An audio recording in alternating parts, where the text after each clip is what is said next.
Good evening, everyone. Welcome to Mathshala. This is complex analysis lecture number 11 probably.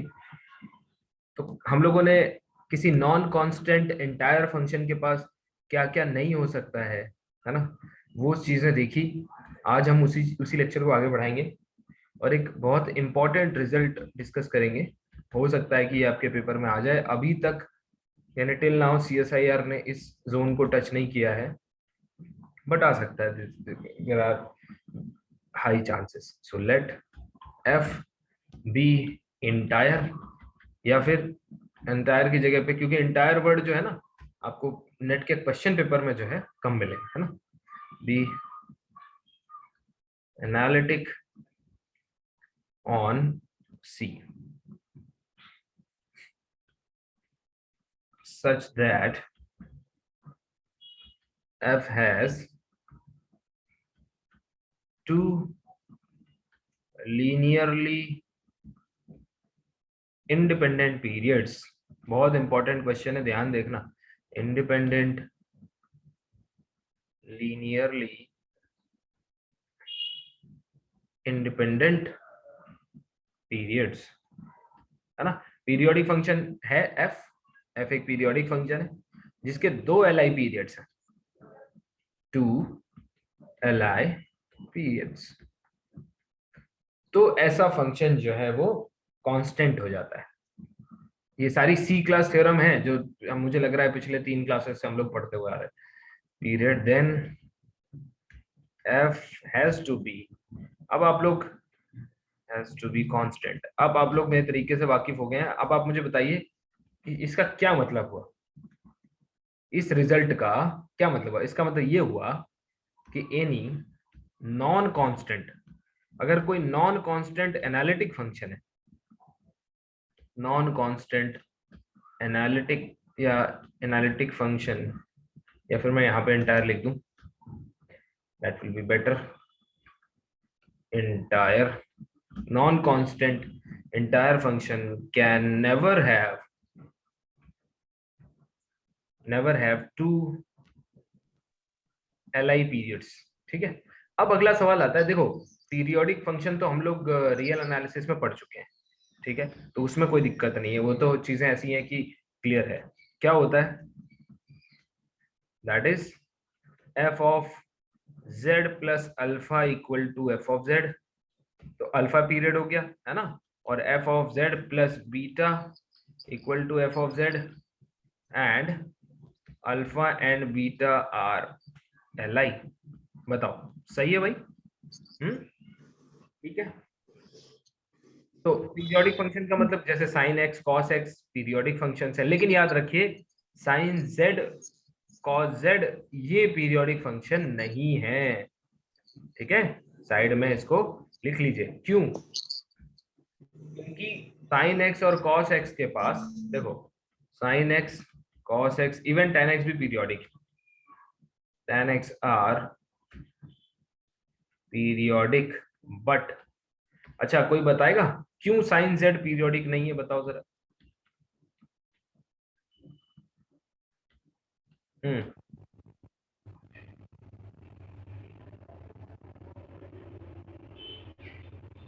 बोलिए। Sir exponential terms involve है। Exactly उसका जो expansion रहता है unbounded है। वो इस तरह का है। अनबाउंडेड है, यस ऑफ कोर्स अनबाउंडेड है, दैट इज करेक्ट। बट उसका जो एक्सपेंशन रहता है वो क्या रहता है? साइन जेड को कैसे लिखते हो? Sine z is e to the power z minus e to the power minus z upon 2 iota, 2 i. है ना। तो कहने का मतलब है कि उसमें आपकी पीरियोडिसिटी नहीं रहती। तो ये कुछ बेसिक चेंजेस हैं जो आपको साइन एक्स और साइन जेड में मिलते हैं। अब अगला सवाल है, पीरियड तो समझ में आ गया, पीरियोडिक फंक्शन क्या होता है वो भी पता है हमें, लेकिन दो LI पीरियड्स की बात क्यों हुई है? क्यों कह रहे हैं कि किसी एनालिटिक फंक्शन के पास दो LI पीरियड्स नहीं हो सकते? तो पहले तो समझ लो दो पीरियड्स नहीं हो सकते, मतलब ऐसा नहीं हो सकता कि साइन का पीरियड जो है वो 2 पाई भी है और साइन का पीरियड जो है वो 3 पाई भी है। आप कहोगे सर अगर मैं मान भी लूं कि 2 पाई 3 पाई, ये दोनों LI नहीं है ना, आप फिर भी LI प्रोड्यूस नहीं कर पा रहे। तो पहले तो किसी नॉन कांस्टेंट एनालिटिक फंक्शन के पास दो पीरियड नहीं होने चाहिए, और अगर हैं तो वो LI नहीं होने चाहिए। समझ पा रहे हो? एल आई नहीं होने चाहिए। जैसे जस्ट एग्जांपल दे रहा हूँ, एक्स में, साइन एक्स में, लेट अस से इसका पीरियड है 2 पाई, लेकिन इसका पीरियड 4 पाई भी तो है। यस और नो? सारे integer multiples. Yes, sir. Yes, sir. Yes, yes. And तो pi. एक बात बताइए, क्या ये दोनों एल आई हैं? लीनियर अलजेब्रा के कॉन्सेप्ट से बताइए, are they L I? No sir, नहीं है नहीं है ना? जी। इसका मतलब अगर मुझे, मैं रैंडमली दो नंबर चूज करूं, आर दे एल आई?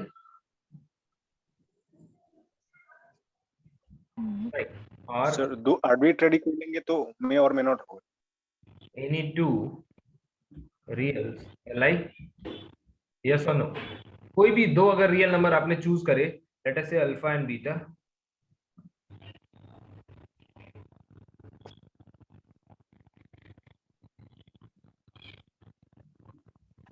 नहीं होंगे सर, नहीं है। बिकॉज़ बेसिस में तो एक ही एलिमेंट आता है रियल नंबर्स के। अच्छा, कोई अगर मैंने एक रैशनल चुन लिया और दूसरा इररेशनल चुन लिया, क्या ये एल आई होंगे? बाकी लोग भी बताएं, सब सर लोग।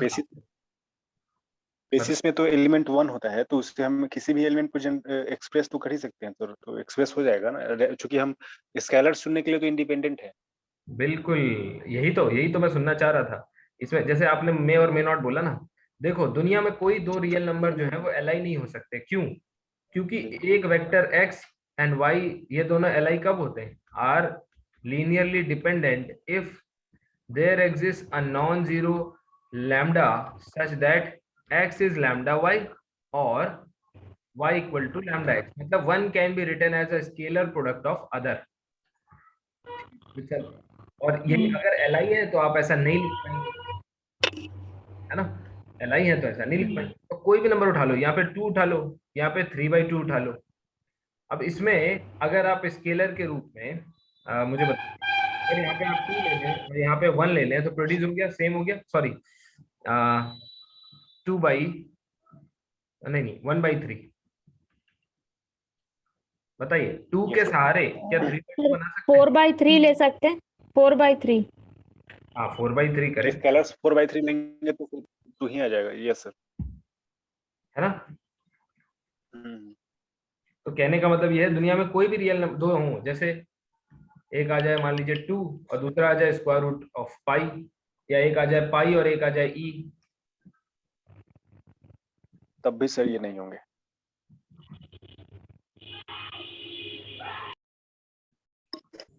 इसका मतलब है दो रियल नंबर तो एल आई होंगे नहीं, यानी कि जो है दो जो आपके पीरियड्स हैं, है ना, वो दोनों रियल नंबर हो सकते हैं, मतलब क्योंकि वहां पे एल आई होने के चांसेस बहुत कम है ना? आज मैंने इंपॉर्टेंट क्लास बोला था तो काफी लोग आ गए अभी, है ना? इंपॉर्टेंट अब सब है, अब छोड़ना नहीं है ना, ध्यान से कॉम्प्लेक्स को नहीं सर, जैसे देखते रहिए। और जब भी क्लास नहीं हर हो, दिन को जब भी क्लास नहीं हो, इस बात का फायदा उठाइए। यस बोलिए, यस बोलिए। ठीक है, इसका मतलब ये है, अगर दो नंबर्स को आपको एल आई रखना है। अच्छा, ओवर सी अगर मैं पूछूं, एक बात बताइए, 1 एंड आयोटा या 1 एंड 2 आयोटा, ये एल आई है कि एल डी है? बताओ।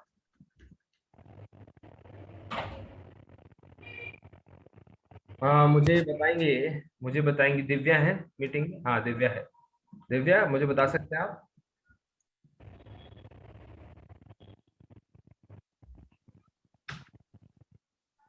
Yes.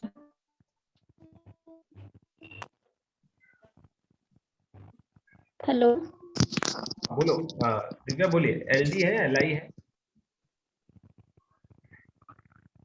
1 and 2 iota. ये तेजश्री आप ठीक बोल रहे हैं, कुछ कुछ ठीक बोल रहे हैं। यस दिव्या बोलिए।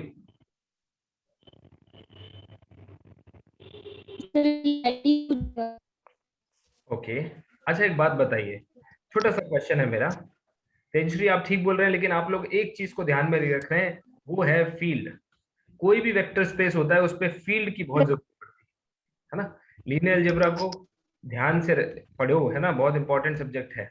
इसमें क्या होता है, कोई भी, चाहे आप कोई भी एल आई हो एल डी हो, किस पे डिपेंड करता है? फील्ड पे। क्यों? क्योंकि स्केलर्स कहाँ फील्ड से, पर। स्केलर फील्ड कहाँ से। से लिए जाते हैं? यहाँ से लिए जाते हैं। अब इसका मतलब ये है कि 1 और 2 आयोटा को, बिल्कुल बिल्कुल, यानी कि अगर आप ओवर सर आर लेते हैं, यानी LI होगा। हाँ, तो 1 an iota R L I, यानी कि कोई आप ऐसा स्केलर प्रोड्यूस नहीं कर सकते 1 इक्वल टू लैम्डा टाइम्स 2 आई। बताइए लैम्डा की क्या वैल्यू होगी कि दोनों सेम हो जाए?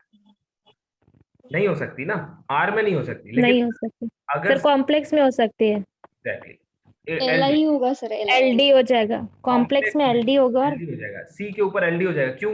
क्योंकि 1 और 2 आयोटा में अगर आपको दिखाना है तो आप -i/2 से मल्टीप्लाई कर दीजिए, देखिए बराबर हो गया कि नहीं। लेकिन ये ध्यान में रखना है कि -i/2 ये कहाँ बिलोंग कर रहा है? कॉम्प्लेक्स। ठीक है ना। तो ये ओवर सी एल आई है, और ओवर आर जो है, sorry, over C L D है, ओवर आर एल है। Yes. अगर फील्ड हमारा कॉम्प्लेक्स नंबर का होगा तब ये हमारा लीनियरली डिपेंडेंट है। अगर हाँ, फील्ड हमारा रियल नंबर का है तो अगर फील्ड रियल नंबर का है तो हाँ। तो देखिए यहाँ पे दो नंबर हम लोग आर, क्योंकि R2 आर क्रॉस आर लेके चल रहे हैं, स्केलर जो है आर से ले रहे हैं, तो हम लोग ये मान के चलेंगे कि हम लोग आर में बात कर रहे हैं। ठीक है, तो अगर आपको दो स्केलर्स इस तरह से, दो कॉम्प्लेक्स नंबर्स इस तरह से मिल जाएं, वापस आते हैं पिछले रिजल्ट पे, दो एलआई पीरियड्स मिल जाएं, मतलब आगे बढ़ते हैं। ओके, मान लीजिए ऐसे दिया, दैट इज अगर एफ दिया हुआ है एंटायर, प्लस एक और चीज दीजिए, f of z plus iota equal to f of z, and f of z plus 2 equal to f of z।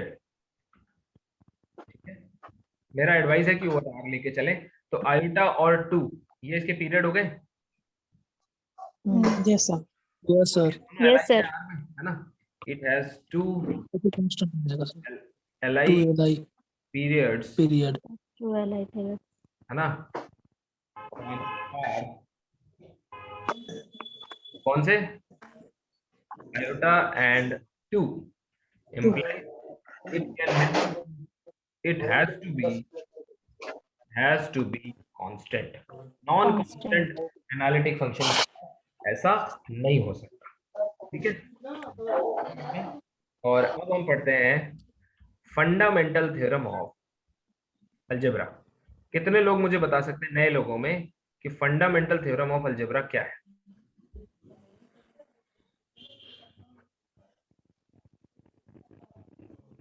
Fundamental theorem of algebra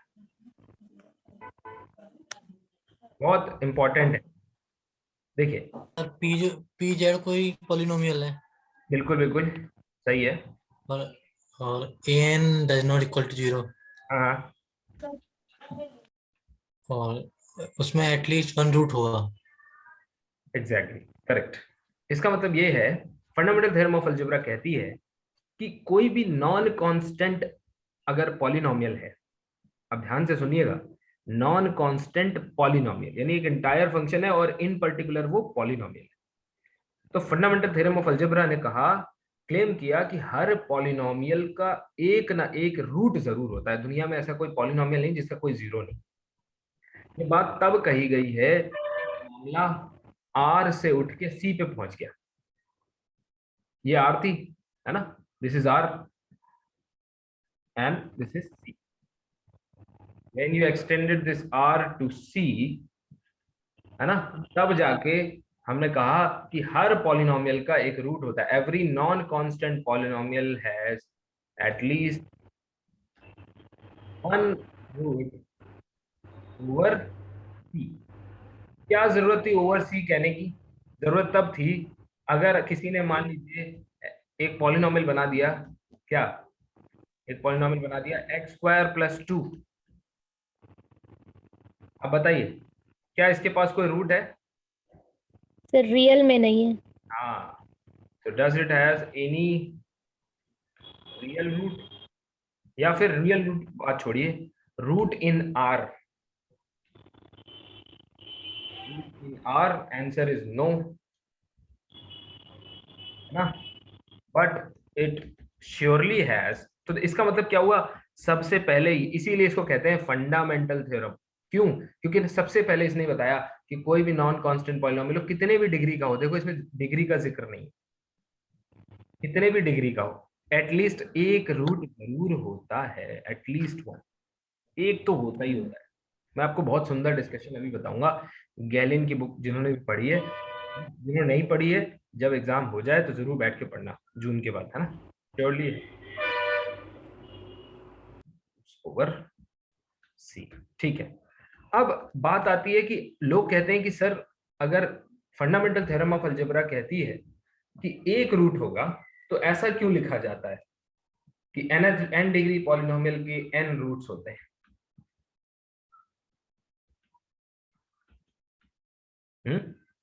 अगर फंडामेंटल थ्योरम ऑफ अलजेब्रा सिर्फ एक रूट की बात करती है, तो n रूट कहां से आ जाता है? Every n degree polynomial has exactly n roots over c, over c।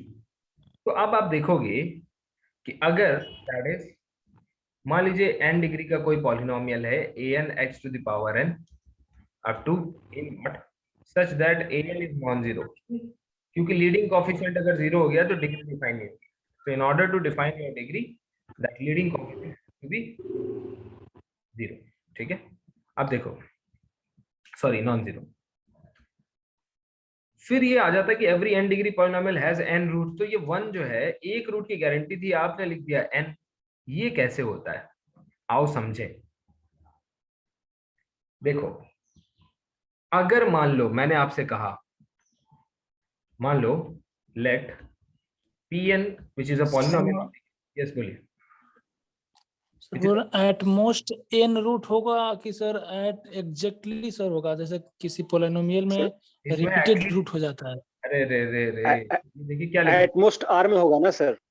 हाँ एटमोस्ट, तो एटमोस्ट आर में तो कुछ नहीं कह सकते, देखो इसके पास कुछ नहीं है। नहीं एटलीस्ट इसमें नहीं सर, यहाँ पर जैसे एग्जैक्टली एन रूट है ना सर, हाँ कॉम्प्लेक्स में होगा। तो वहाँ सर तो रिपीटेड रूट हो जाता है सर, तो उसको काउंट 2 बार करेंगे सर। क्यों नहीं करेंगे, उसी को तो अलजेब्रिक मल्टीप्लिसिटी कहते हैं, और क्या है। Okay sir. है ना, एक्स स्क्वायर एक पॉलिनोमियल है, इसका कितना जीरो है? 2 0 है सर। 2 0,0 है ना, तो इसका, अब इसमें कहते हैं zero with algebraic multiplicity am, याद है ना, कितने बार रिपीट होता है, am gm am, ठीक है। चलो आगे बढ़ते हैं, और बहुत important, let pn is a polynomial of degree n, ठीक, मान लीजिए n डिग्री का पॉलिनोमियल है, and fundamental theorem, sorry over C, याद रखना उससे नीचे किसी भी फील्ड पे कभी गारंटी मत देना, कभी भी नहीं, pn से नीचे, प्लीज म्यूट योरसेल्फ, ठीक है। चलिए, let pn be a polynomial of degree n, है ना, इसका मतलब क्या है, ओवर सी, इसका मतलब क्या है, इसका मतलब ये है, देन अकॉर्डिंग टू, या from fundamental theorem of algebra, fundamental theorem of algebra FTA, algebra says that it will have at least one root, एक रूट तो कम से कम होगा, किसने दे दिया, fundamental theorem of algebra, it will have at least one root, और बस existence की guarantee दे दी जाए, है ना, इतनी बड़ी जमीन है रशिया की, कहाँ गैस मिलेगी, है ना, कोई साइंटिस्ट बता दे, कितनी अच्छी बात हो जाएगी। इराक है, कहाँ तेल का कुआं मिलेगा, कितनी अच्छी बात है अगर कोई बता दे। एग्जिस्टेंस बहुत इंपॉर्टेंट है ना, it will have at least one root over c। क्या है ये root, late us say alpha. जब अल्फा रूट निकल के आ गया, इसको प्रूफ नहीं करा रहा हूं, इसको आपको एक चीज सिखा भी रहा हूं, अगर अल्फा किसी पॉलिनोमियल का रूट है, तो इसका मतलब क्या है, इसका मतलब है कि आप एक नया पॉलिनोमियल QNX लिख सकते हैं, सॉरी एक नया पॉलिनोमियल PNX लिख सकते हैं। मतलब इसको कैसे, x minus alpha into q n minus one into x. बताओ क्लियर है? जहां पर ये अलग पॉलिनोमियल, ये अलग निकल के आ गया अल्फा रूट बनते ही। बताओ इतना क्लियर है? ये होता है कि नहीं होता? यस सर, फैक्टर थ्योरम है ना? बिल्कुल Yes. Yes yes sir, 9th class का। एग्जैक्टली। अब ये क्या है एक बात बताओ, this is another polynomial of some degree, let us say n minus one, नहीं यस सर। Over C. क्या यहाँ पे फंडामेंटल थ्योरम नहीं लगेगा? इसका भी एक रूट होगा, हाँ सर। है ना? there will be a beta such that n minus one of beta equal to 0, है ना? इसका मतलब है आप फिर से लिख पाएंगे pn x को x minus alpha into x minus beta into r n minus two x. आप बताइए अगर आप इसको कंटिन्यू करते चले जाएंगे तो कितने रूट मिलेंगे? एग्जैक्टली n रूट, है ना? तो fundamental theorem of algebra n को नहीं कहती है, वो कहती है कि एग्जिस्ट करेगा, एक रूट एग्जिस्ट करेगा कम से कम। और जैसे एक मिलता है तो सिंपल मैथमेटिकल रीजनिंग से हम लोग एग्जैक्टली n रूट्स तक पहुंच जाते हैं। अब कुछ बच्चे सवाल करते हैं कि सर C के नीचे बहुत फील्ड है, कौन सी? R है, Q है ना? इनको एक्सटेंड करते करते तो हम यहाँ पहुंचे, इसके बीच में मान लो Q रूट 2 है, फिर इसके ऊपर Q रूट 3 है, बहुत सारी है, Q रूट 2 रूट 3, ठीक है, वो सब हम लोग एब्स्ट्रैक्ट अलजेब्रा में पढ़ेंगे। बट आप यहाँ पे ही पॉलिनोमियल की गारंटी क्यों दे रहे हैं, रूट की गारंटी क्यों दे रहे हैं? क्योंकि देखो इसमें हम बहुत सारे पॉलिनोमियल बना सकते हैं, है कि नहीं? इसमें हम बहुत सारे पॉलिनोमियल बना सकते हैं जिनका कोई रूट नहीं है रिस्पेक्टिव, लेकिन इसमें नहीं बना सकते। ये थ्योरम, उसका प्रूफ बहुत सुंदर है। और आपको एक बात बताऊं, बहुत जबरदस्त रिसर्च चल रहा है अभी लीनियर अलजेब्रा से, आज सर्च करिएगा, लीनियर अलजेब्रा से फंडामेंटल थ्योरम ऑफ अलजेब्रा को प्रूफ किया गया है। Can you imagine? पॉलिनोमियल, उसके रूट टोपोलॉजिकल तरीके हैं, मतलब ढेर सारे तरीकों से आप देखिएगा how many proofs are available for fundamental theorem of algebra. देखिएगा there are n number of proofs, बहुत सारे प्रूफ। ये सब एसेंस है मैथ्स का, है ना? अब कोई ये कहे, मान लो आपसे कहे कि let Pn x be a polynomial of degree n, nth degree polynomial, nth degree polynomial, क्या इसके एग्जैक्टली n रूट्स होंगे? है ना? Bigger question is, let me pose a bigger question, can it have more than n roots in any case? No sir. Any case, यहाँ पे मैं आपको एक अच्छे इंटरव्यू के लिए भी प्रिपेयर कर रहा हूँ, है ना? मुझे तो नहीं लगता कि CSIR में इस पे क्वेश्चन पूछ सकता है, बट इंटरव्यू में डेफिनेटली पूछ सकता है। ठीक, अब आप देखो, सोच के देखिए, पॉलिनोमियल एक तो मिलना मुश्किल है, देखो C से पहले, है ना? अगर C भी ले लोगे तो कितने मिलेंगे? n एग्जैक्टली ना n से कम। exactly n यानी कि दिमाग में एक बात बस जाती है कि इसके जो नंबर ऑफ रूट्स हैं वो लेस इक्वल n होंगे। बताओ ठीक है कि नहीं? Yes sir, yes sir. बिल्कुल सर। है ना? अब देखो एक बात, कितने लोग फाइनाइट फील्ड से वाकिफ हैं?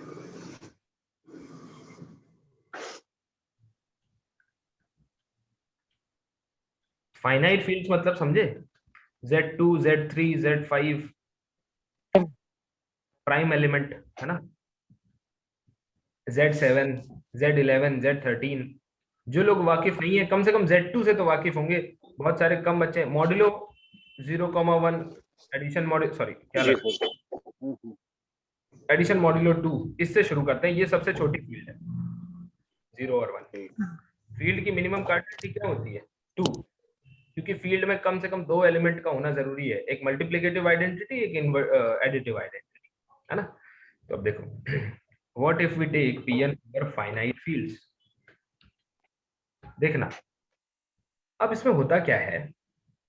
प्रॉब्लम ये है कि जब आप 0 लेते हैं ठीक है, 1 लेते हैं ठीक है, 2 लेते हैं तो 2 को 2 से डिवाइड कर, ये क्या है? रिमाइंडर देता है ना, मॉड्यूलो। मॉड्यूलो ऑपरेशन कैसे काम करता है? 2 लिया इसमें तो 2 को 2 से डिवाइड किया, जो रिमाइंडर बचता है वो नंबर होता है 0। 3 को डिवाइड किया 2 से, रिमाइंडर बचता है 1। One. फिर 4 को 2 से 0, इसका मतलब 0 और 1 केवल 2 ही एलिमेंट इसमें आएंगे।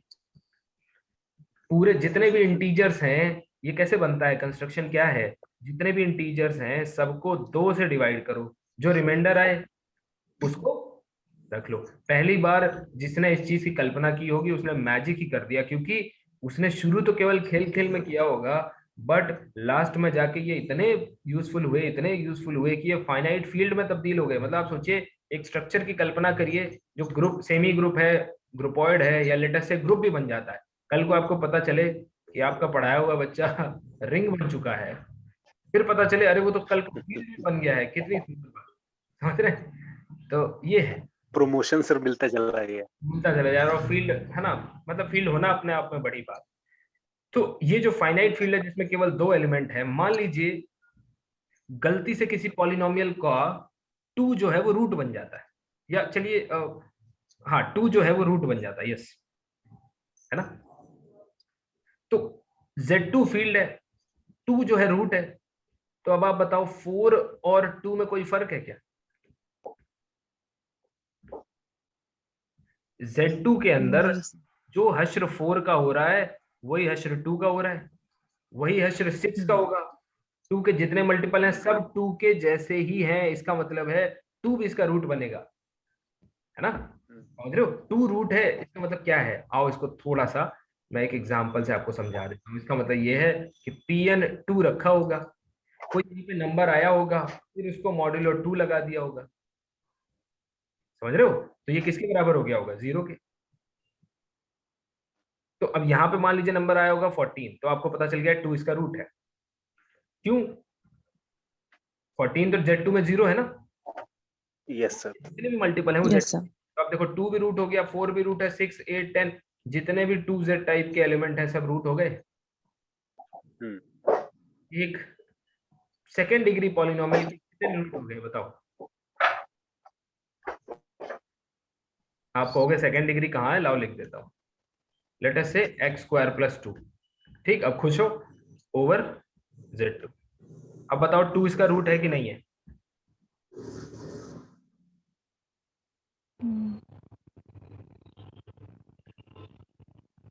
भाई देखो 2 इसका रूट है, 0 इसका रूट है। 2 इसका रूट कैसे है? जब P2 निकालोगे, ऑफ 2 क्या आएगा, 6 आएगा। 6 की वैल्यू Z2 में क्या होती है, 0 होती है। 0। तो अब जब 2 इसका रूट हो गया तो 4 भी हो गया, 6 भी हो गया, 8 भी हो, कुछ भी रख के देखो 2 का सारे 2 के मल्टीपल्स वाले सर आ जाएंगे। एग्जैक्टली। तो क्या ये एहसास हो गया कि जितने भी 2Z टाइप के काउंटेबली इनफाइनाइट एलिमेंट्स हैं वो सारे रूट बन जाएंगे? जी। All 2Z are roots. कितने रूट पैदा कर दिए आपने? How many roots you have produced? Countably infinite. हाँ, इसमें तो फंडामेंटल थ्योरम सर खत्म हो गया सर। यस सर, यही अंदर से मुझे भी कहने का मन कर रहा है। हाँ तो पूरा भस्म हो गया भाई, कुछ नहीं। इसीलिए तो उन्होंने कहा था पढ़ने वालों जरा ध्यान से देखो फंडामेंटल थ्योरम कहाँ पर है। इनफाइनाइट फील्ड पर। हाँ, उन्होंने नहीं, सी पे है। इनफाइनाइट फील्ड मतलब आर पे भी नहीं है भाई, सी पे है, इन पर्टिकुलर सी पे। कोई कभी भी फंडामेंटल थ्योरम Yes, sir. किसी और फील्ड पे अप्लाई मत करना। गैलियन में बहुत अच्छा डिस्कशन है इस चीज का, बहुत सुंदर डिस्कशन है जो मैंने आपको क्रक्स बताया। अब समझते हैं टीचर की क्या होती है। शायद कभी मैंने बहुत महीनों में पन्नों में कभी पढ़ा होगा और 2 मिनट में आपको एक्सप्लेन कर दिया। अब आपको उसको पढ़ने की जरूरत नहीं है, आपका काम हो गया। Countably infinite. इसलिए ये नहीं कह सकते कि मैक्सिमम n रूट्स ही होंगे। क्यों? इट डिपेंड्स इनफाइनाइट फील्ड है कि फाइनाइट फील्ड है। अगर इनफाइनाइट है तो ये है कि r है कि q है। अगर c एग्जैक्टली n होंगे, r भी हो सकते हैं। लेकिन अगर फाइनाइट फील्ड है तो बहुत सारे हो सकते हैं, देयर कैन बी इनफाइनाइट। उन्होंने जो एग्जांपल दिया है गैलियन में उसमें शायद 8 या 10 रूट उन्होंने दिखाए हैं सेकंड ऑर्डर के। एग्जैक्टली मुझे याद नहीं है ना। तो होपफुली ये डिस्कशन आपको इनफाइनाइट फील्ड लेके हैं सर, तो इसमें तो सी हमेशा लिखना पड़ेगा सर। बिल्कुल। अरे सी नहीं लिखा तो आपके सामने एग्जांपल्स हैं, बताओ, इसीलिए मैंने करके दिखाया ना, Yes, sir. होगी तो कितनी दिक्कत है। चलिए अब हम पढ़ते हैं पिकार्ड्स थ्योरम, बहुत इंपॉर्टेंट थ्योरम है पिकार्ड्स थ्योरम। इनको सबको कनेक्ट करते जाइए, ठीक है, ये सब पीछे से कनेक्टेड हैं। Range of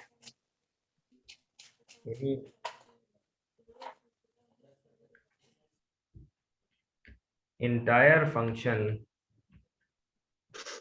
is always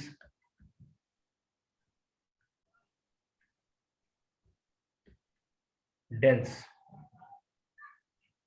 in C, पहली चीज, ठीक है, यह है पार्ट 1, इसका पार्ट 2 भी है।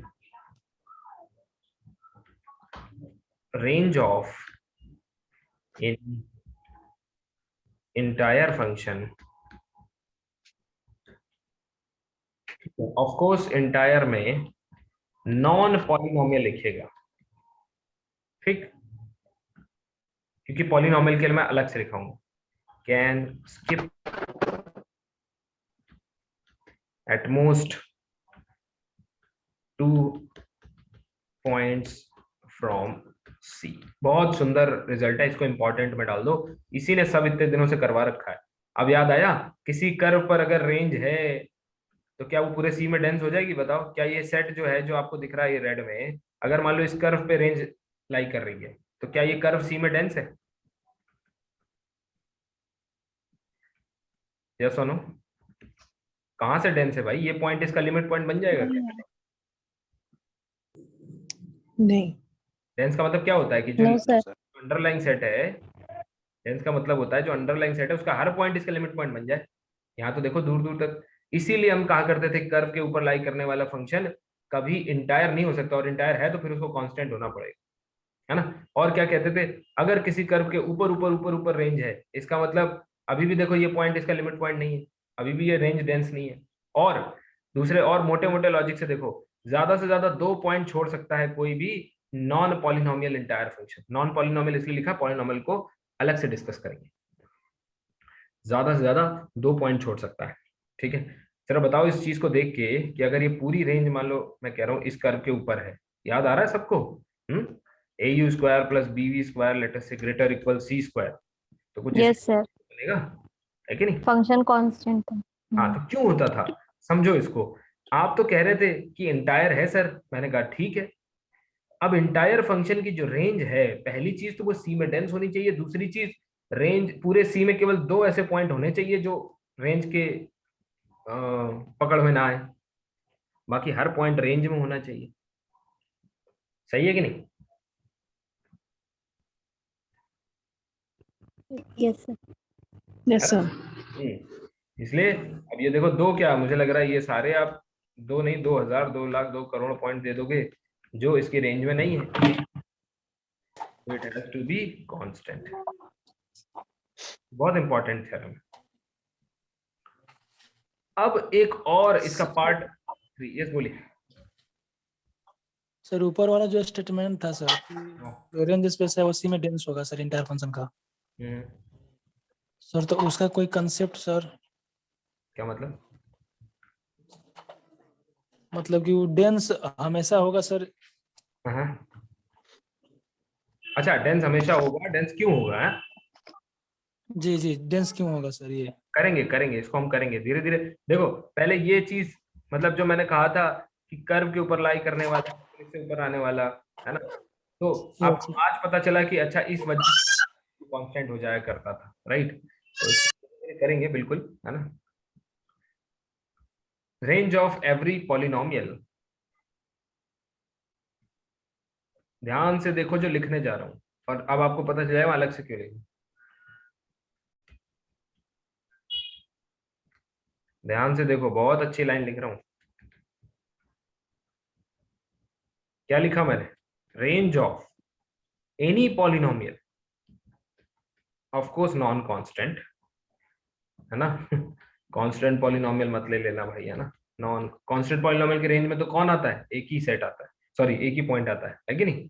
जैसे लिख दिया Pn of z equal to 2, ये कांस्टेंट पॉलिनोमियल है, लेकिन इसकी रेंज में केवल कौन सा पॉइंट है? एक ही तो है।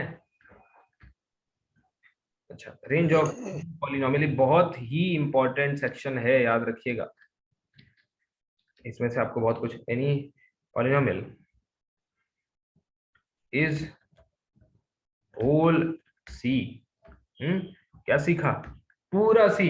पॉलिनोमियल कभी कुछ नहीं छोड़ सकता। आप समझ में आया इसको अलग से क्यों लिखा है? क्योंकि इंटायर फंक्शन को तो दो छोड़ देने की आजादी है भी, पॉलिनोमियल को कभी कुछ छोड़ने की आजादी नहीं है। समझ रहे हैं? इस पे एक क्वेश्चन आया हुआ है CSIR नेट में, इतना सुंदर क्वेश्चन है, इतना बढ़िया क्वेश्चन है, मैं आपको अभी करके दिखाऊंगा। बहुत अच्छा क्वेश्चन है। पहले बताओ ये सब क्लियर हो गया? Yes sir. ठीक। और देखो, मैं ऐसा कहूंगा कि ये इसकी कोरोलरी है, लेकिन आपको पकड़ना है कि जो मैं कह रहा हूं वो ठीक है कि नहीं। देखता हूं कितने लोग पकड़ पाते हैं। एवरी बीटा इन सी, यानी एनी नंबर इन सी। ठीक है, मैथ्स भी पढ़ने आनी चाहिए, है कि नहीं? कैन हैव, मैंने कहा मैथ्स पढ़ने आनी चाहिए तो फटाफट इंग्लिश पढ़े जा रहे हैं। ये तो इंग्लिश है बेटा, इसका सेंस क्या है वो पढ़ना आना चाहिए, है ना? At most n pre images. MTTS में क्या करते हैं, 20-21 दिन इतना इंटेंस कोर्स करवाते हैं, पूरी मैथ्स की लैंग्वेज सिखा देते हैं। फिर आप कोई भी किताब पढ़ो, आपको अपने आप चीजें समझ में आने लगती हैं। जो भी मतलब ठीक ठाक लोग हैं जिनका इंटरेस्ट है करने लगते हैं। Every beta can have eight most n pre images for n degree polynomial. बताइए कितने लोगों को सच में महसूस हो रहा है कि ये जो लिखा है ये यहीं से आया है, थर्ड वाले से?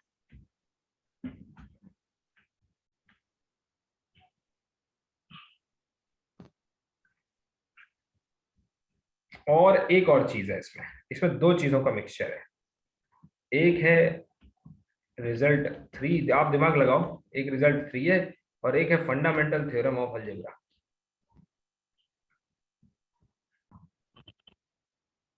देखो इसका मतलब क्या है, इसमें दो चीजों का मिक्सचर है। इस बात को ऐसे समझ सकते हो, मान लो कोई पॉलिनोमियल है Pn, ठीक, पूरे कॉम्प्लेक्स प्लेन पे कोई नंबर है बीटा। मेरा पहला क्वेश्चन, क्या बीटा इसकी रेंज में है?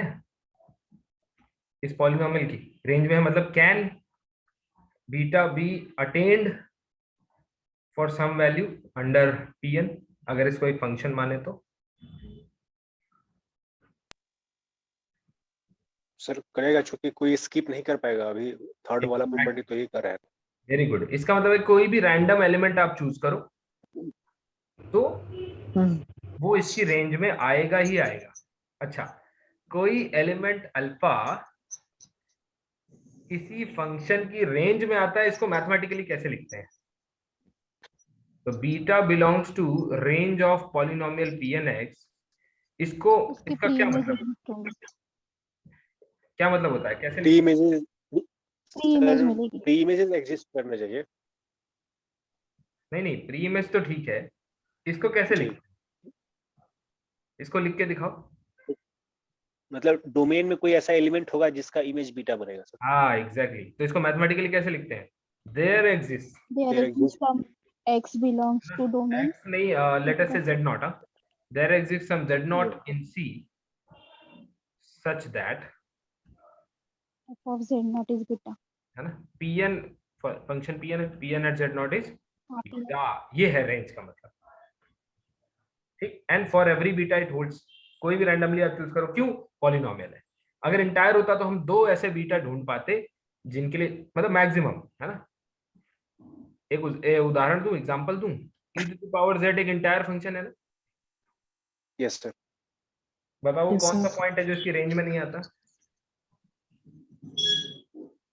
सर इंटायर तो जेड पे है ना, एक्सटेंडेड प्लेन में थोड़े है। नहीं आप समझे नहीं, इंटायर है C पे, ठीक, एक्सटेंडेड की तो Yes, बात sir. ही नहीं हो रही यहाँ पे। मैं कह रहा हूँ कि entire function can skip at most 2 points, यानी अल्फा और बीटा। तो मैक्सिमम दो ऐसे अल्फा बीटा हो सकते हैं जिसको ये अटेन ना कर पाए। ये नहीं। जी जी अब बात है। ठीक है ना? सर जीरो को हाँ, यही सुनना चाह रहा था मैं कि क्या e to the power z कभी जीरो होगा, नो सर। है ना? फॉर, यहाँ पे एवरी मत लिखना, क्या लिखोगे? For any z, for any z in C this can not be zero. तो आप कहोगे सर आपने तो कहा था दो स्किप कर सकता है, इसने तो एक ही करा, दूसरा बताओ। तो मैं कहूंगा दूसरा होता ही नहीं है, बाकी सबको अटेन करता है। तो आप कहोगे सर फिर पिछला वाला रिजल्ट, तो मैं कहूंगा अरे भाई उसमें एटमोस्ट भी तो लिखा है। क्या लिखा? एटमोस्ट 2। At most 2, yes sir. मतलब जरूरी नहीं है कि दो अटेंड करेगा, मतलब दो छोड़ देगा, है ना? लेकिन अगर छोड़ना चाहे तो मैक्सिमम दो छोड़ सकता है बस, है ना? As a maximum it can leave from sir brain set. अब देखिए, एटमोस्ट में तो सर ऐसा भी आएगा कि कोई भी छोड़े भी ना। बिल्कुल z, क्या ये एंटायर नहीं है? बिल्कुल सर। है ना? चलिए अब देखिए ये हो गया।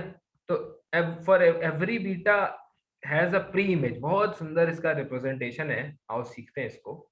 एक पॉलिनोमियल है pnz, कोई भी बीटा उठा लो तो pn at z not equal to beta मिल ही जाएगा। ठीक, ये क्लियर है? सॉरी सॉरी, सी होना चाहिए। अब ये प्री इमेज का क्या चक्कर है? तो प्री इमेज किसको कहते हैं? यहाँ पे प्री इमेज, बीटा की प्री इमेज कौन है यहाँ पे बताओ?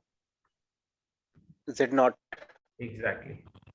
सो व्हाट इज, देखो पता है गड़बड़ कहाँ होती है, हम बच्चों को यही ठीक से नहीं सिखाते, बच्चे बड़े बूढ़े कुछ नहीं होता, अगर ये ठीक से नहीं सीख पाए हम, तो फिर कुमरेसन सर की सिंपल सी दिखने वाली बुक भी हमें बहुत टफ लगेगी, है ना? Is a pre image of, what is a pre image of beta? जैसे मैं कोई फंक्शन ले लूं f x equal to x square, बताइए what is the pre image of 1? Divya, 1 Divya, आएगा सर। 1 वन प्लस माइनस हाँ 1 सर। हाँ plus minus minus 1 exactly, plus minus 1 होगा सर। हाँ जिसने प्लस प्लस माइनस माइनस वही वन। करेक्ट है, ठीक है ना? ध्यान रखिए प्लस माइनस 1। तो अब यहाँ पे what is the pre image of beta? z naught. ठीक, वो क्या कह रहा है, अगर पॉलिनोमियल लेटर से an z to the power n, an minus 1 z to the power n minus 1 plus a naught, ये अगर बीटा के इक्वल है, तो ऐसे n ज्यादा से ज्यादा n z एग्जिस्ट करेंगे जो इक्वल टू बीटा देंगे। जैसे यहाँ पे दो एग्जिस्ट करे ना, दो, है ना? ये दो प्री इमेज है ना, किसी भी पॉइंट की दो प्री इमेज है। अभी मैं पूछूं तो आप बताओगे सर प्लस माइनस रूट 2। क्या आपको नहीं लगता कि इस दो का और इस दो का कोई कनेक्शन है? यस। पता है क्या यस सर। कनेक्शन? ये है कि अगर मैं एक्स स्क्वायर इक्वल टू 1 लिख दूं, मतलब जिसकी प्री इमेज में देख रहा हूं उसको इक्वल में लिख दूं, तो क्या मैंने एक 2 डिग्री का पॉलिनोमियल नहीं लिख दिया? और एक्स स्क्वायर माइनस 1। क्या मैं इसके जीरो नहीं ढूंढ रहा हूँ? और क्या फंडामेंटल यस सर। थ्योरम से इसके दो जीरो नहीं मिलने वाले? Yes sir. तो अब जब इसको इसको बीटा की प्री इमेज देखनी, तो इसको मैंने बीटा लिख दिया, तो क्या मैं इसको ऐसे नहीं लिख सकता, an z to the power n up to a naught minus beta zero, लिख सकता हूं? अब इस equation yes. n degree polynomial के कितने रूट हो सकते हैं? N n at most n, है ना? तो वही उसने कहा, at most n pre image. इस पे बहुत सुंदर प्री इमेज पे बहुत अच्छा क्वेश्चन आया था, मतलब उसने इन्वर्स करके पूछ लिया, मतलब पॉलिनोमियल का देखो फंडामेंटल थ्योरम ऑफ अलजेब्रा भी यूज हो गया कि n डिग्री पॉलिनोमियल की n इमेज होती है, और रिजल्ट से भी यूज हो गया कि रैंडमली कोई भी बीटा हो सबकी n इमेज होंगी। अच्छा एटमोस्ट क्यों बोला? क्योंकि क्या पता आपने r ले ली फील्ड, q ले ली कि c ले ली, फाइनाइट फील्ड कंसीडर नहीं कर रहे, है ना? अगर c ले लोगे तो एग्जैक्ट लेन,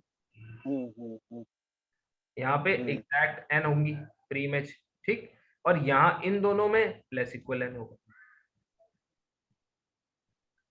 है ना? क्लियर है सर। ऐसा। चलिए आगे बढ़ते हैं, ये बहुत इंपॉर्टेंट है, इनको अच्छे से बैठ के रिवाइज करो, कोई डाउट आए तो पूछो। अब देखो एक जबरदस्त क्वेश्चन लिख रहा हूं, इसको जो सॉल्व करेगा मैं समझ लूंगा कि शायद, मतलब चलो ऐसा ये सब नहीं रखते, जो सॉल्व करेगा वो खुश हो ले कि आज जो है उसने question of the day solve कर लिया। ये क्वेश्चन ऑफ द डे है, ऐसा समझिए। मैं कुछ बोलूंगा नहीं, मैथ जिसको पढ़नी आ गई, इंग्लिश नहीं, ये इंग्लिश है जो लिख रहा हूँ, मैथ जिसको पढ़नी आ गई उसका काम हो गया, समझ लो, वही इस क्वेश्चन को सॉल्व करे। और क्वेश्चन जो है ये मुश्किल से 120 सेकंड नहीं, 120 सेकंड से भी कम का समय लगेगा।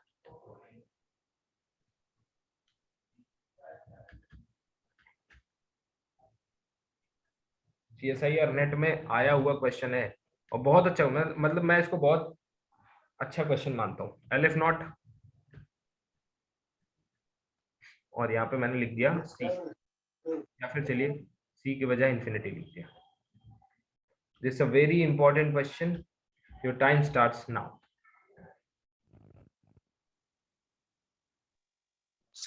डोमेन में तो कोई एलिमेंट हमने छोड़ा नहीं, रेंज सेट में एक हमारे पास आई नहीं है।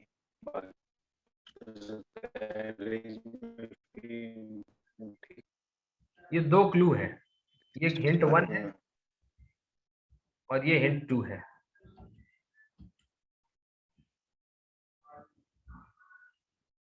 सोच के बताओ। अच्छा, इससे इसका मतलब क्या है ये बताओ। सर Range set कॉम्प्लेक्स में- फील्ड से आई पूरा डिलीट किया है। हाँ, इसका मतलब है कि रेंज में कम से कम एक पॉइंट तो छूटने ही वाला है यस सर। ना, चाहे 1-2 फंक्शन ही क्यों ना हो जाए।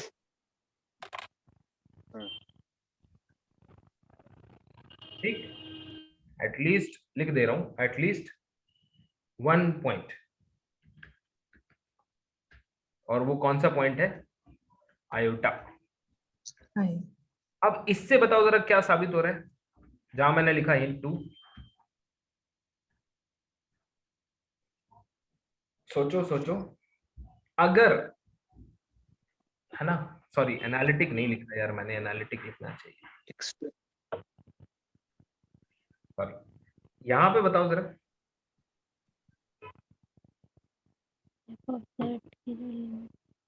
इन्फिनिटी पे, सिंगुलरिटी जैसा कुछ Infinity। मिल अरे रहा है। आप लोग भूल रहे हैं, इन्फिनिटी पे यस अगर इन्फिनिटी यस अप्रोच करता है तो उसको क्या कहते हैं? पोल कहते हैं, पोल पोल। पोल पोल पोल है कि नहीं? Pole Yes, at sir। Infinity, sorry, pole at infinity. Pole at infinity किसके पास होता है? दुनिया में केवल एक ही एंटायर फंक्शन है। देखो इसको मिला के क्या बनता है? एंटायर। तो दुनिया में एंटायर एक ही एंटायर फंक्शन है जिसके पास इन्फिनिटी पे पोल है, बताओ कौन? ओ सर पॉलिनोमियल।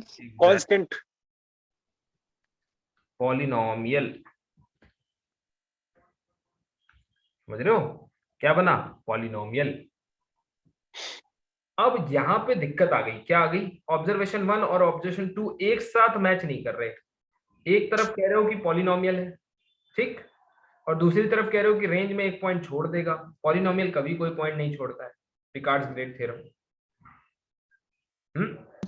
तो ऐसा, अब वो क्या पूछ रहा है, ऐसा कौन सा इंटायर फंक्शन है जो पॉलिनोमियल भी है और एक पॉइंट रेंज में छोड़ भी देता है? बताओ कौन है? गुड्डू कुमार जी अभी भी एक कह रहे हैं, तो वो एक कौन सा फंक्शन है, मुझे ये भी बताइए।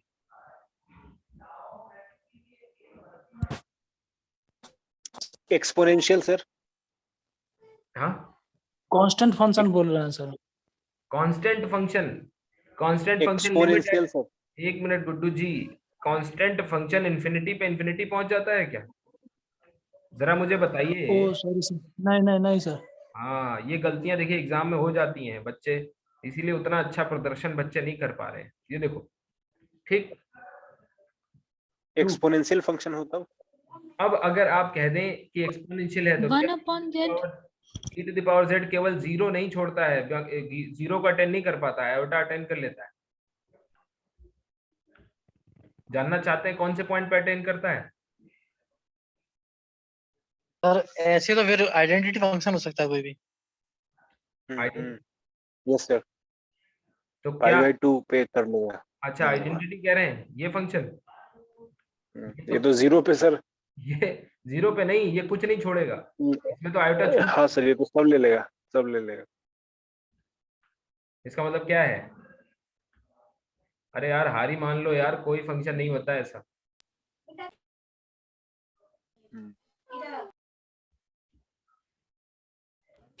Yes sir, no suspension. अभी तो इसके पहले पढ़े हैं सर, ये ऑब्जर्वेशन नहीं लगा पाए सर। ये दो प्रॉपर्टीज का इस्तेमाल करके बनाएंगे, ठीक है। अब ऐसा नहीं कि इसी क्वेश्चन को रट लिया और इसी टाइप का आया तो नहीं, ये देखो चीजें इस्तेमाल कैसे की जा रही है ना, 2-3 रिजल्ट इस्तेमाल कैसे किए जाते हैं, बस यही, ठीक है। क्लियर है, आगे बढ़े।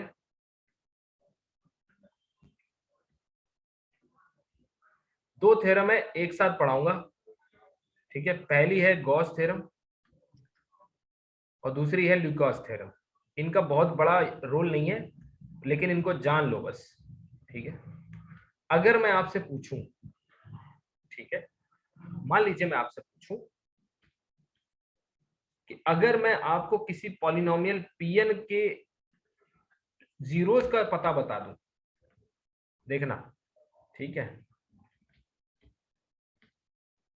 What if I tell you about zeros of any polynomial, या फिर set of ना any polynomial. Now can you tell me zeros of its derivative, या can you tell me the location of zeros of its derivatives? Question है, मतलब अगर मैं आपको बता दूं, ठीक है, कि पॉलिनोमियल के जीरो जो है वो यहाँ यहाँ यहाँ यहाँ यहाँ यहाँ यहाँ यहाँ ऐसे छुपे हुए हैं, तो क्या आप मुझे उसके डेरिवेटिव यानी पीएन प्राइम के जीरोस के बारे में कुछ बता सकते हैं? अगर मैं आपको बता दूं z³ + 2z + 1 के जीरो जो है, एक यहाँ है, एक यहाँ है और एक यहाँ है, तो क्या आप मुझे 3z² + z + 2 इसके जीरो के बारे में आइडिया लगा सकते हैं, बता सकते हैं? और चलो इसके लिए बता दोगे तो इन जनरल किसी पीएन प्राइम के लिए बता दोगे? इसका आंसर दिया दो लोगों ने, पहले थे गॉस, दूसरे थे ल्यूका, ठीक है। एक के बाद एक रिजल्ट इंप्रूव हुआ, कैसे इंप्रूव हुआ मैं आपको बताता हूं। सबसे पहले है ल्यूकास रिजल्ट, गॉस को इसलिए लिखा है क्योंकि गॉस का रिजल्ट और एडवांस है। ल्यूकास रिजल्ट जो है वो कहता है कि जीरोस ऑफ, वो कहता है कि अगर पीएन के जीरो किसी हाफ प्लेन में हो। अब आप पूछोगे सर हाफ प्लेन क्या होता है, तो देखो हाफ प्लेन शायद आप जानते भी हो, इस प्लेन को क्या कहते हैं? Upper half. वेरी गुड, यही सब हाफ प्लेन है, हाँ? ये होते हैं अपर हाफ प्लेन, यानी कि अगर मान लो जीरो सिर्फ इतने में ही हो, 1 2 3 4, ये, हाँ, ये क्या है? Similarly this is lower half plane, lower half, lower half. ठीक। इधर क्या है? सर इसको बोलते हैं right half plane sir. Exactly, ये है राइट हाफ और ये है लेफ्ट हाफ। इसका Left मतलब half। हाफ प्लेन्स के बारे में आपको जानकारी है, ठीक है। नहीं sir, very big deal. So zeros of PN prime lie in the, देखो लुका ने क्या बताया, same half plane as of zeros of P N Z. इस पे क्वेश्चन अभी तक आया नहीं है, बट मैं आपको समझा देता हूँ, क्या पता कहीं आ जाए, क्या पता सेट में आ जाए अगली बार। जून में तो 2 टारगेट है ना अपने, जून में एक है सेट और दूसरा है नेट, ठीक है। जितने भी महाराष्ट्र के लोग हैं उनके लिए सेट है, बाकी लोग अगर देना चाहें तो सेट दे दें, लेकिन आपका प्राइमरी टारगेट है नेट। अब देखो इसका मतलब क्या हुआ, सेम हाफ प्लेन पे लाई करता है। ल्यूका ने कहा अगर आपके जीरो लेफ्ट वाले प्लेन में है तो इसके डेरिवेटिव के जीरो भी इसी प्लेन में आएंगे, और अगर इसके राइट यानी ऊपर वाले अपर हाफ प्लेन में है तो इसके साइड डेरिवेटिव के जीरो ऊपर हाफ में आएंगे। गॉस ने कहा आओ मैं तुम्हारे रिजल्ट को और बेहतर बना दूं। कैसे? ठीक है, गॉस ने कहा आपके रिजल्ट को और एडवांस कर देते हैं, और इसने लिखा कि zeros of its derivative lie in the, और यहाँ पे आपका एक छोटा सा टेस्ट है, कॉन्वेक्स हल ऑफ सेट ऑफ, आपको बताना है कॉन्वेक्स हल क्या है, जबकि मैं बता चुका हूं Pn ऑफ z। इन्होंने और प्रिसाइज रिजल्ट दे दिया, इन्होंने कहा कि ना सिर्फ सेम हाफ प्लेन में होगा बल्कि उसके कॉन्वेक्स हल में होगा। अब मुझे कोई इतना बता दे कॉन्वेक्स हल क्या होता है, नए बच्चों में बताना, याद करके बताना, मैंने आपको बताया हुआ है।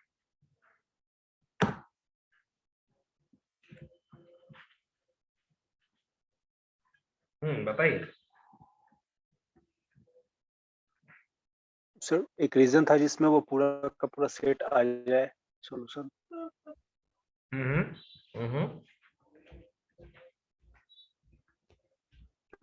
जैसे सर अच्छा एक बात बताइए, पूरा क्लोज्ड सर, पूरा जैसे सर्कल लेंगे तो हम ऐसा बनाएंगे सर्कल जिसमें वो लेस देन और इक्वल टू, इनइक्वालिटी लगाकर जब हम बनाते हैं तब वो हमारा जो रीजन प्लेन रीजन बनेगा वो हल हो जाएगा, ताकि स्ट्रेट लाइन जब हम ऐड करें तो एकदम ठीक है, आपकी बात ठीक है, पर डिफाइन नहीं कर पा रहे हैं, है ना। तो देखिए आइए पे चर्चा कर लेते हैं, ये आपको एलपीपी में भी मदद करे। यस, कोई बोलना चाह रहा है? So the set of all convex combinations of points from a point set X. Convex combinations, yes, that is also good, है ना, या फिर the smallest convex set containing that set, that you can say, है ना। But मोटा मोटा ये है कि आपको समझ में आए कि क्या है कॉन्वेक्स हल। देखो कॉन्वेक्स सेट क्या होता है, कोई भी ऐसा सेट जिसमें दो पॉइंट आपने चूज करे, अल्फा और बीटा, उसको ज्वाइन करने वाली जो स्ट्रेट लाइन है वो इसी सेट में होनी चाहिए। जैसे स्ट्रेट लाइन कॉन्वेक्स है, सर्कल कॉन्वेक्स नहीं है, पैराबोला कॉन्वेक्स नहीं है ना, ट्रायंगल कॉन्वेक्स नहीं है। लेकिन अगर फील्ड समझ लीजिए, ये लेटर से जो सोप होता है हमारा, सोप अगर देखेंगे तो वो एक कॉन्वेक्स सेट है, उसको कोई दिक्कत नहीं, फील्ड है।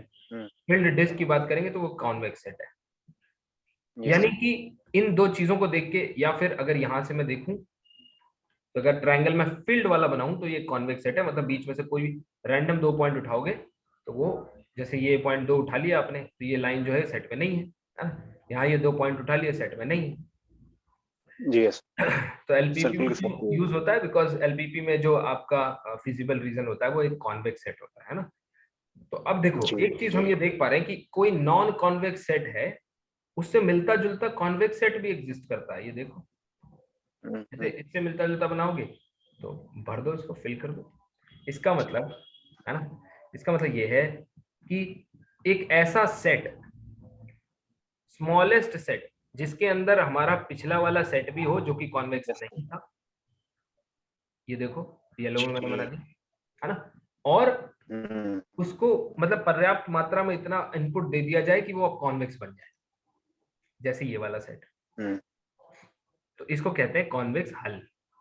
ठीक है, जैसे अगर मैं पूछूं 1 0 0 0, सॉरी 1 0 0 1 है, ये 0 1, ये 3 पॉइंट है। ठीक है, इन 3 पॉइंट को जोड़ने वाला ट्रायंगल।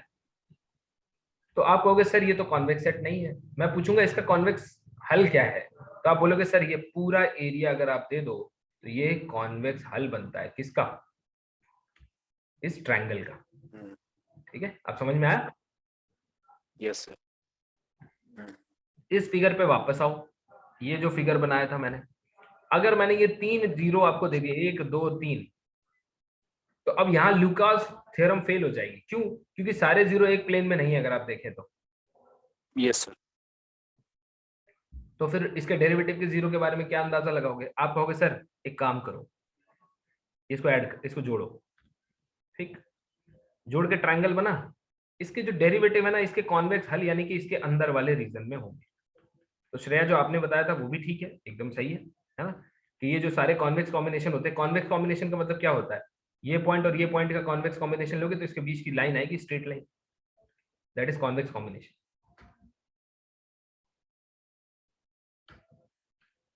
ठीक है ना, ये है। बताओ भाई समझ में आया? तो ल्यूका के हिसाब से यहाँ फेल हो गए, लेकिन गॉस ने कहा मैं आपको बताता हूँ जीरोस कहाँ है, ये। और बताओ, लोग कहते हैं मैथ्स का यूज नहीं है, मान लो आपके जीरो खो जाए, है ना, डेरिवेटिव आप पता लगा लोगे कि नहीं नहीं इधर ही होंगे, ज्यादा इधर उधर मत ढूंढो, यहाँ मत ढूंढो, है ना। हल को फाइंड आउट करके सर बिल्कुल आइडिया लगा लेंगे। एग्जैक्टली। चलिए आगे बढ़ते हैं और एक बहुत इंपॉर्टेंट सेक्शन की तरफ चलते हैं जिसका नाम है power series. Power series 2 minute नहीं, एक 30 सेकेंड्स का ब्रेक लेते हैं, फिर चालू करते हैं। किसी को कुछ कहना है तो बोल सकते हैं। रिकॉर्डिंग सीरीज कंस्ट्रक्शन हम लोग देख चुके हैं। पावर सीरीज एक्चुअली जो दिखती है वो कुछ इस तरह की दिखती है, जिसमें एक सीक्वेंस इन्वॉल्व होता है एंड एक एक्सपोनेंट टर्म होता है विद सेंटर एट z0। इसको कहते हैं सेंटर ऑफ एक्सपेंशन या कहते हैं पॉइंट ऑफ एक्सपेंशन, यानी इसी के अबाउट जो है पूरी की पूरी सीरीज एक्सपेंड करी जाती है। जैसे टेलर सीरीज में आपने देखा होगा, वो जो z0 होता है उसको कहते हैं पॉइंट ऑफ एक्सपेंशन या फिर सेंटर ऑफ एक्सपेंशन, ये z0 है। ठीक है, सबसे इंटरेस्टिंग बात यह है कि पावर सीरीज का जो कन्वर्जेंस है, आज की जो आखिरी बात जहां पे मैं खत्म करूंगा, बहुत इंपॉर्टेंट है, बहुत अहम है, कि जहां पर पावर सीरीज कन्वर्ज करती है वो रियल नंबर में, जब कोई सीरीज, समझिएगा, रियल नंबर की जो सीरीज हुआ करती थी वो जब कहीं कन्वर्ज करती थी वो एक नंबर हुआ करता था। सही है या नहीं? Yes sir. Yes sir, yes. लेकिन पावर सीरीज जहां कन्वर्ज करती है वो कोई नंबर नहीं होता है, वो एक फंक्शन होता है। समझिए, ठीक। डाइवर्ज कर रही है तब तो कोई दिक्कत ही नहीं है, तब तो वो भाग गई, उसका तो कोई दिक्कत नहीं, फिर तो इधर उधर। लेकिन अगर कन्वर्ज कर रही पावर सीरीज तो एक फंक्शन पे कन्वर्ज करती है। अब आप कहोगे सर ये फंक्शन, सर क्या इसकी प्रॉपर्टी देख के इस फंक्शन की प्रॉपर्टी बता सकते हैं? यही तो इक्विवेलेंस है, यही तो ब्यूटी है पावर सीरीज का। लोग रेडियस ऑफ कन्वर्जेंस पढ़ लेते हैं, एब्सोल्यूट कन्वर्जेंस पढ़ लेते हैं, पर मतलब नहीं समझते, इसेंस नहीं समझते। an z minus z naught to the power n अगर कन्वर्ज करेगी तो किसी फंक्शन को करेगी, और वो फंक्शन पता है क्या होगा? एक एनालिटिक फंक्शन होगा। उसकी सबसे बड़ी प्रॉपर्टी ये होगी कि वो एनालिटिक होगा। इसीलिए इसका जो टर्म वाइज डिफरेंशिएशन होता है n इंटू जेड, वो भी कन्वर्ज करता है। और ये किस पे कन्वर्ज करता है? f प्राइम पे। क्यों? f एग्जिस्ट करता है, f प्राइम एग्जिस्ट करता है, एनालिटिक फंक्शन। तो आप कहोगे सर दुनिया की जितनी भी पावर सीरीज हैं अगर वो कन्वर्ज करती है तो किसी एनालिटिक फंक्शन पे करती है? तो मैंने बोला हाँ। तो क्या सर कभी ऐसा हो सकता है कि वो किसी इंटायर फंक्शन पे कन्वर्ज कर जाए? मुझे उम्मीद है कि एनालिटिक और इंटायर में फर्क समझ में आ रहा होगा। एनालिटिक किसी डोमेन में, फिक्स डोमेन में होगा, इंटायर होता है पूरे सी में होगा। मैं आपसे कहूंगा कि क्या आपने कभी रेडियस ऑफ कन्वर्जेंस का नाम सुना है? तो आप कहेंगे बिल्कुल। मैं कहूंगा अगर क्या आपने सुना है किसी पावर सीरीज का रेडियस ऑफ कन्वर्जेंस इंफिनिटी हो जाना? तो आप कहेंगे बिल्कुल सर, ऐसे क्वेश्चन मैंने सॉल्व किए, या फिर चलिए सॉल्व करेंगे।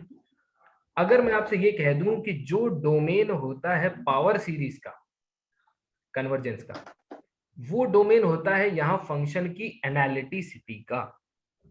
यानी अगर इधर पावर सीरीज पूरे आर पे पूरे सी पे कन्वर्ज कर रही है, यानी रेडियस ऑफ कन्वर्जेंस जो है इंफिनिटी है, तो यहां जिस एनालिटिक फंक्शन पे वो कन्वर्ज करती है वो एनालिटिक फंक्शन अब पूरे डोमेन में एनालिटिक है, अर्थात इंटायर। समझ पा रहे? अगर ये कोई फाइनाइट नंबर है, लेट अस से 2, तो z0 के अबाउट 2 रेडियस का सर्कल बना लो, वो हो जाता है सर्कल ऑफ कन्वर्जेंस। तो अगर इसका कोई फाइनाइट सर्कल ऑफ कन्वर्जेंस है तो उतने ही रेडियस का सर्कल यहां बना लो, केवल उतने में इसकी सिंगुलरिटी, इतनी एनालिटिसिटी होगी, बाहर इसकी सिंगुलरिटी हो सकती है। यानी कि पावर सीरीज जो है वो किसी एनालिटिक फंक्शन पे कन्वर्ज करती है, और जो radius of convergence power series की होती है, यानी जितने रेडियस में पावर सीरीज कन्वर्ज करती है ना, उतने ही डोमेन ऑफ कन्वर्जेंस, उस वही डोमेन ऑफ कन्वर्जेंस किसका होता है, डोमेन ऑफ एनालिटिसिटी बनता है किसका, ये फंक्शन राइट वाले का। यानी कि जो यहाँ पे कन्वर्जेंस है वो यहाँ पे एनालिटिसिटी, यानी कि पावर सीरीज के सेंस में जो कन्वर्जेंस है, फंक्शन के सेंस में वो एनालिटिसिटी है। अगर यहाँ पे कन्वर्जेंस 0 है, क्या आपने कभी देखा है कोई रेडियस ऑफ कन्वर्जेंस 0 हो?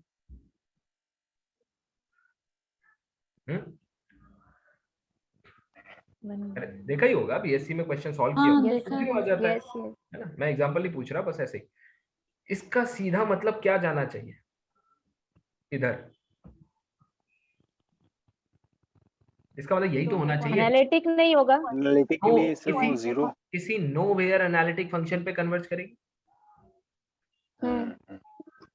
है ना?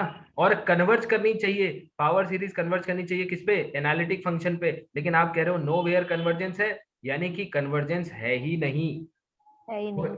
है ना? इसीलिए तो रेडियस 0 है। रेडियस से अगर हमारा 2 सर आता है, इसका मतलब हुआ कि फंक्शन एनालिटिक फंक्शन जो है वो पॉइंट 2 पे एनालिटिक है। 2 पे एनालिटिक इसका नहीं मतलब ये है, हुआ ठीक है? नहीं सीरीज वो डोमेन बनाएगा वैसा। सीरीज का रेडियस ऑफ कन्वर्जेंस अगर 2 है तो z0 को सेंटर मान के 2 रेडियस का पहले सर्कल बनाओ, ये होता है सर्कल डोमेन। हाँ ठीक है, हाँ ये तो तो ठीक। इसका मतलब ये होता है कि ये जो डोमेन देख रहे हो, जिस एनालिटिक फंक्शन पे ये फंक्शन, ये पावर सीरीज कन्वर्ज करने वाली है ना, उसका जो डोमेन है जितने में वो एनालिटिक है वो ये है।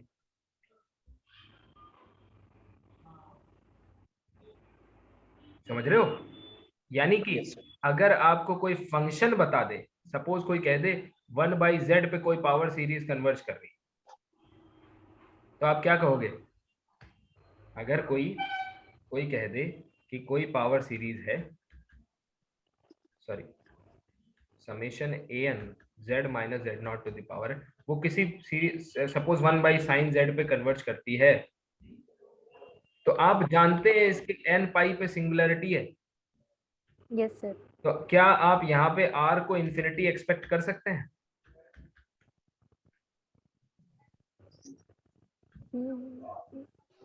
नेवर। क्यों? क्योंकि इधर r इंफिनिटी होने का मतलब है कि इस फंक्शन का पूरे c पे एनालिटिक हो जाना, क्या ये संभव है? नहीं सर, एन पाई पे तो नहीं, सिंगुलर नहीं, पे। Yes sir. समझ पा रहे हो? मेरे यानी पॉइंट इसकी एनालिटिसिटी, इसकी सिंगुलरिटी का रिलेशन इसके कन्वर्जेंस और डाइवर्जेंस वाले डोमेन से है, ये बात समझाना चाह रहा हूं। जी, अब बात क्लियर है ना? समझ रहे हैं ना ये चीज? तो इस बार वही शायद एक भाग्यश्री बता रही थी कि सर एक क्वेश्चन आया था जिसमें ये दिया ये फंक्शन दिया था और इसकी रेडियस ऑफ कन्वर्जेंस पूछ रहा था। तो आप मुझे बताइए, एग्जैक्ट फॉर्मूला आपसे नहीं पूछूंगा, पर आप मुझे बताइए, अगर मैं आपको फंक्शन बता दूं, ये इधर पावर सीरीज है, मैंने आपको f ऑफ z बता दिया, ये नोन है, क्या आप मुझे कोई तरीका बता सकते हैं जिससे इसकी रेडियस ऑफ कन्वर्जेंस का अंदाजा मुझे लग जाए? क्या तरीका हो सकता है वो? रेटी सर देखना सर। सिंगुलैरिटी। एग्जैक्टली, इसकी अगर सिंगुलैरिटी पता कर लो तो काम हो जाएगा। और एक बात, यस सर, रेडियस थोड़ा प्रिसाइज अगर हो जाओ, अगर इसकी नियरेस्ट सिंगुलैरिटी पता चल जाए, स्मॉल सबसे पास की जो सिंगुलैरिटी, तो वही तो होगी रेडियस ऑफ कन्वर्जेंस। जैसे ये सिंगुलैरिटी पहली है, फिर यहाँ है, फिर यहाँ है, तो सीधी सी बात है कि रेडियस ऑफ कन्वर्जेंस सिर्फ इतने में होगी, इसके बाहर फिर मुश्किल है। क्यों? क्योंकि ये तो आपको दिख रही है, तो सबसे पास की जो सिंगुलरिटी है वहां से सर्कल बना लो, उसके अंदर तो श्योरिटी दे ही सकते हो कि बस यहाँ तो पूरा का पूरा कन्वर्जेंस है, कोई दिक्कत नहीं है। बताओ सही है?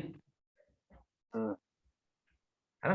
तो ये बहुत ब्यूटीफुल तरीका है किसी सीरीज को एनालिटिक फंक्शन से मैच करवाने का, है ना, इक्विवेलेंस दिखाने का। और कल मैं आपको समझाऊंगा क्यों एफ के एग्जिस्ट करते ही एफ प्राइम एग्जिस्ट कर जाता है। अब आप समझ गए? एफ एनालिटिक है किसी डोमेन डी पर, इसी डोमेन में ये डोमेन किसका है? इसके कन्वर्जेंस का है। और सब लोग जानते हैं power series term by term differentiable होती है, और सेम पॉइंट पर टर्म बाय टर्म डिफरेंशिएबल होती है और कन्वर्ज होती है ना। तो डिफरेंशिएट Yes. करके जब करेंगे तो कन्वर्ज करेगी, इसका मतलब इधर जो है फंक्शन एफ प्राइम जो बनने वाला है F उसको F तो करेगी, dash F dash डैश अपने मिलेगा। आप एग्जिस्ट हम्म। करेगा। और क्योंकि वो किसी पॉलिनोमियल किसी पावर सीरीज की कन्वर्जेंस है तो वो एनालिटिक होना ही चाहिए, एनालिटिक होगा। समझ रहे हैं? तो यहाँ से Yes, मैं sir. छोड़ रहा हूँ, कल हम लोग मिलेंगे यहीं पे, यहीं से शुरू करेंगे, है ना। Thank you so much for joining, see you all tomorrow.